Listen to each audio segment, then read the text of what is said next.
جهنده چینه ریل کشو هفراز رستو سرشه کاروان هفرشه بهارات بود و تخت والگرندن تاجان درجه و تخت والگرندن تاجان درجه کاروان هفرشم و بهارات بود کاروان هفرشم بهارات بود و تخت والگرندن تاجان درجه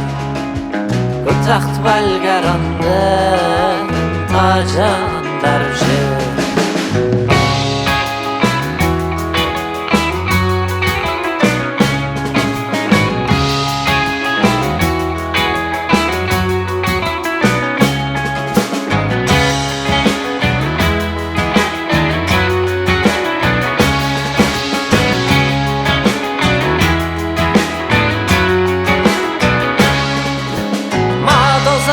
اسکندر چه بول دارا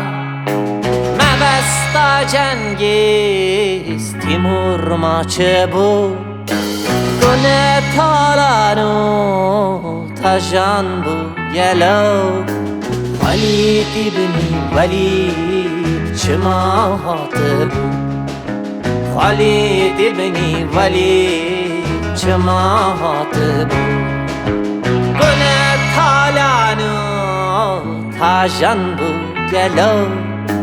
گونه تالانو تاجان بود گلو ولید ابنی ولید چمات بود ولید ابنی ولید چمات بود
بچن چر علی دنی پترول و حسن کرام دبن لبگره کشتن دلی و زندان گنجلی و ربه